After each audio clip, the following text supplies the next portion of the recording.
Վարչապետ Նիկոլ Փաշինյանը վստահ է, որ եթե իրենց քաղաքական թիմը 2018 թվականին իշխանության գլուխ չլիներ, այսօր ինքնիշխան Հայաստան չէր լինի։ Մեջբերում, որքան էլ անհամեստ լինի, պետք է ասեմ հետևյալը, սա առաքելություն է եւ մենք այն կատարում ենք։ Ուրեմն 2007-8 թվականներին, նույնիսկ մի քիչ ավելի շուտ, ես առաջի անգամ կարդացի բլոկչեյնի մասին եւ իմացա, որ բիտկոին կար։ Առաջի տարիներին բիտկոինը մոտավորապես $20 էր ինչ էր։ Ու ես հանգիստ ինձ կարայի թույլ տայի, ասենք, չգիտեմ, տանեի մի բան զալոգ դնեի, մի 1500-2000 բիտկոին առնեի, ու իմ այնքան փող կունենայի, որ ես Հայաստանը ամբողջությամբ ամեն ինչով կապահովեի, ու դա կլիներ իմ առաքելությունը։ Ասեմ, որ իրանք գնան գրողից օձ այդ առաքելություններով։ Գործող վարչապետը, որը ժամանակ առ ժամանակ խոսում է գաղափարախոսությունից, հետո 4-րդ հանրապետությունից, հետո չգիտեմ ինչից, բայց չի խոսում, որ տնտեսությունը իր մոտ նենց վիճակում է, որ ինքը ունի աղքատություն։ Ջինի ինդեքսի մասին ընդհանրապես չի խոսում։ Ոչ մեկ ինչ չի ասում այդ բանը, ճեղքվածքը հարուստների եւ աղքատների միջև ինչ վիճակում է։ Սննդի զամբյուղը ինչ վիճակում է, գյուղերում ոնց են սնվում, բաներում, անշարժ գույքի գները։ Ով է թույլ տվել Երևանում 25 հարկանոց շենքեր կառուցել։ Ինչի համար է մարզերը հայաթափվում։ Ինչի համար են Երևանի կենտրոնում կառուցվում 25 հարգանի շենքեր։ Ում համար, ով է ապրելու։ Ինչի համար են Երևանում ստեղծվում թաղամասեր, որոնք պարսափապատ են։ Չէ՞ որ իրանք եկել էին թավշավոճ, բռնի իմ, ձեր բան, բոլորիդ ոտերը լվամ, ջուրը խմեմ դեմքի արտահայտությամբ։ Հիմա Երևանում այդ էլիտար շենքերից բացի, որը գետոներ են, նաև կառուցվում են թաղամասեր, որոնք պարսպապատ են, որ մեջը պետք է ապրեն զոոպարկի ժողովուրդը երևի, չգիտեմ, կապիկներ են զոոպարկի։ Ես մենակ տենց եմ պատկերացնում, որ եթե Պարիսպի հետևն է, այսինքն ինքը ինչ է, ինքը կենթանի է, մենք էլ իրանց նայելու ենք որպես կենթանաբանական այգու ներկայացուցիչ, թե ինչ որ նոր վերնախավ է առաջանում գյուղական ինտելիգենցիայի դեմքի ցիլոներով, ծակնասկիներով քաղաքումս հայտնված մարդիկ, ովքեր հիմա տենց միլիոններ են ծախսում, որ այդ տներում ապրեն։ Բա վարչապետս մի հատ խոսա դրա մասին։ Վարչապետը նրա համար չի, որ Արմավիրում Փառք Աստծո գոնե Արմավիրում տոնակատարությունները կանում, լավ է կանում։ Բա մնացածը։ Բա ոնց են ապրում մարդիկ գյուղերում։ Բա ինչի համար է, օրինակ, ինչի համար է անասնակեր գալիս։ Քանի անգամ եք Ռուսաստանից եկած ապրանքը ուղարկել պետության հաշվին նորմալ լաբորատորիա եւ նորմալ լաբորատոր հետազոտության արդյունք հրապարակել։ Նորից եմ հարցնում, ոնց կարա կատնամթերքը Հայաստանում, Ռուսաստանից բերած կատնամթերքը Հայաստանում լինի հայկական կատնամթերքից ավելի էժան, եթե Ռուսաստանում դեֆիցիտ է եւ 4-րդ տարին է գները աճում են։ Այդ ոնց է լինում։ Այդ արմավենու յուղը դուք մեջը չեք գտնում, որովհետև չեք ուզում գտնեք, թե ոչ մեկը չի հասկանում, որ այդ արմավենու յուղ է, թե ձեզ թվում է, որ ռուսական գոստի ձեզ տեղեկանք են տալիս ու դա բավարար է։ Այսինքն բազմաթիվ հարցեր, որոնք վերաբերում են տնտեսությանը, տրանսպորտային կոլապս, չգիտեմ, ասենք, ինչի հիման վրա են առնվում այս կամ այն մեծ քանակով, ասենք, չգիտեմ, քաղաքացիական, չեմ ասում ռազմական։ Էլ չասած, որ ռազմական բաներ, ասում է բնակչությունը ուզում է մեր առած ռազմական մթերքը եւ սարքած բաները, պաշտպանական դիրքերը գնա նայ։ Եղբայր, ինչ է հասկանում այդ մարդը։ Ասենք լավ, տարար, հարատում արտադրված, ասենք 155 մմ-անոց հաուբիցը ցույց տվեցիր։ Այդ մարդը ինչ է հասկանալու։ Khi դու իրան բացատրում ես, որ ասենք բանկա, որ 65 տոննա է, ուղղակի Հայաստանի ճանապարհներով չի կարա շարժել, որ դե տարի դրել ես, ընդ մնալու է։ Լավ, ինչի համար։ Ինչի ձևի եւ բովանդակության մեջ, ինչի եք ընտրում կապիկությունը։ Ոչ ձևն է ընտրված, ոչ բովանդակությունը, կապիկություն։ Պարոն Սարգսյան, այնինչ դուք ասեցիք, ինքնիշխան Հայաստանի մեջ չի ձևակերպման մեջ չի մտնում։ Նա մատնանշում է։ Ինքնիշխան Հայաստան էր, թե 4-րդ հանրապետություն եւ իրական Հայաստան։ Մեր առաքելությունն էր, որ Հայաստանը մնա ինքնիշխան եւ մենք այն կատարում ենք, ասում է նա։ Դե ոչ մեկ չի կարա ստուգի ինքը ճիշտ է ասում, թե չէ, որտեվ դա տեսեք, իրականում նախագահան եթե տենց բան ասի, տարբերություն ասեմ, հա, նախագահ եւ վարչապետի։ Պայմանականորեն վարչապետը դա բնական գիտությունների ներկայացուցիչ է։ Վարչապետը որ մի բան ասում է, պետք է տակը լինի թվով ապացուցելի, վերահսկելի, վերստուգելի մի բան, նու սենց ինչ-որ ֆորմուլաների շարք, որ ցանկացած մեկ այլ մարդ, որը իր բարոյական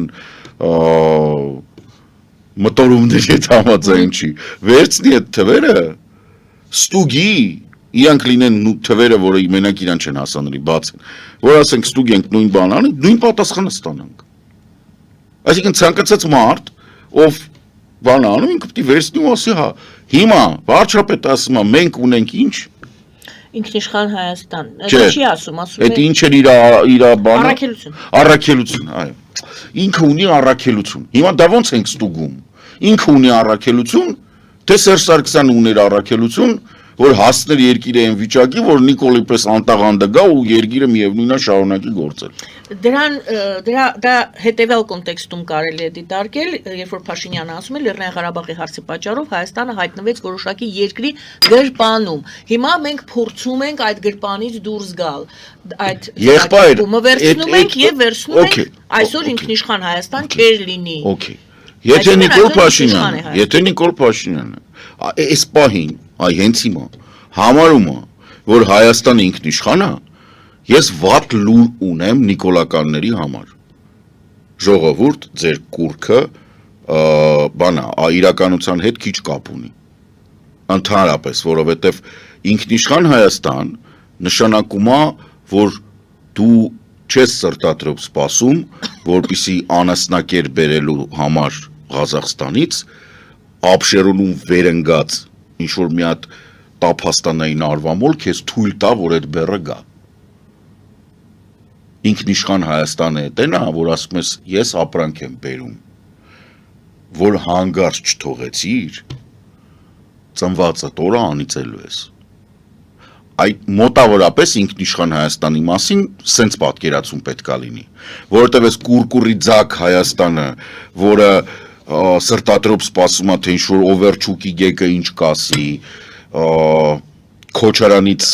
ժառանգություն մնացած փոխվարչապետը ոնց կորոշի, որ ճանապարհը կբացվի, մարտով Հայաստանը Կամբոջայի եւ Ալբանիայի հետ ամշտապես շփոթում, ինչ որոշում կկայացնի, այսինքն սա ինքնիշխանության հետ նույնքան կապ ունի, ինչքան գետաձին բալետի։ Մենք այսօր ավելի այսինքն ավելի շատ ինքնիշխան չենք, քան եղել ենք Մենք նույնքան ինքնիշխան ենք 18-ից սկսած 18-21-ին մենք գրպանում ենք եղել ասում են Մենք նույնքան ինքնիշխան ենք որքան 2018-ին 2018-ին որովհետև եթե 2018-ին մենք ինքնիշխան չլինեինք Նիկոլ Փաշինյանը կմնար պարլամենտում չուկ-չակ-չարակ-չակ ասող անձնավորություն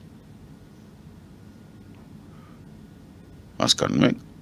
նույնքան ինքնիշխան ենք ոնց որ այնց չէր որ այդքան մարդ դուրս եկան փողոց որովհետև ասենք չգիտեմ Սերժը անձամբ զանգում էր ասում էր հելեք փողոց չէ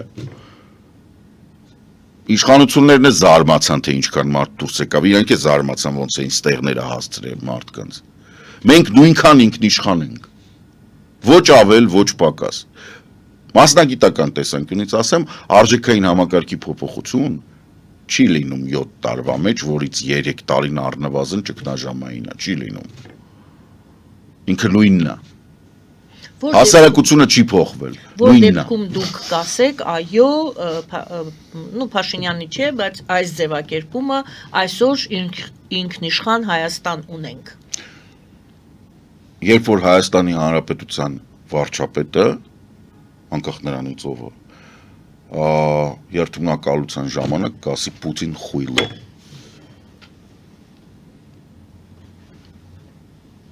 Այսինքն Ռուսաստանով է դեռևս պայմանավորված միանշանակ ձեր տնտեսության 80%-ը կապնված է Ռուսաստանի հետ մենակ այդ ժամանակ Եվ Ռուսաստանը ասում է մեծ լավություն եմ քեզ արել որ ծորենը Էդ էլ է հասկանում եք դուք պետքա այո դուք պետքա գլխից իրան ցույց տաք ձեր վերաբերմունքը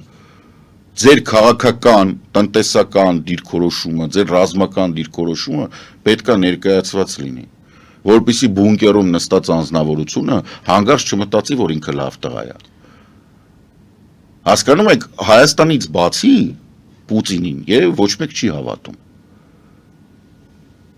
Հայաստանը միակ երկիրն է, որ կարա հանգիստ գնա դեպի Եվրամիություն, այս ամբողջ բանի մեջ, կոնգլոմերատի մեջ, բայց ինքը կպած անում է, չէ, ուրիշ բան։ Հասկանում եք խնդրեմը։ Խնդրեմը այդտեղ է։ Խնդրեմը այնտեղ է, որ Հայաստանի իշխանությունները, Հայաստանի կառավարությունը, իդեմս Նիկոլ Փաշինյանի կառավարության անդամների, ազգային ժողովի, նույն ազգային ժողովի, լավ չեն հասկանում, որ Ռուսաստանը վերջացել է։ Ես այն նոր բան արեցի, այդ շենքը, բայց բոլորս գիտենք, որ երկրաշարժը սպասվում, արդեն գիտենք, նույնիսկ ասենք, որ տենց պատկերացնեք հրաբուխ է, որը արդեն ժայթքում, այսինքն 99 եւ 9% հավանականությամբ սա ավարտվելու է երկրաշարժով, որից հետո մի հատ էլ այդ մագման լցվելու է եւ էս էլ փագի։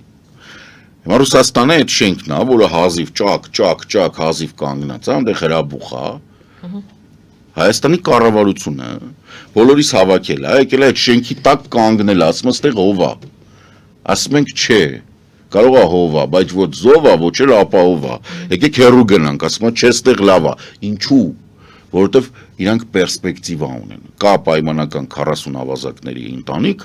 այդ սուպեր եւ մեգա դախալչիներ, որոնք այդտեղից փող են ստանում։ Եվ մենք մնում ենք այդտեղ, որ երկրաշարժը լիներ, մենք մնալու ենք այդ փլատակների տակ, որովհետև Նիկոլ Փաշինյանը լեզու է գտել այդ 40 բաների հետ։ Չեմ ասում փող է վերցնում իրանցից, ուղղակի լեզու է գտել։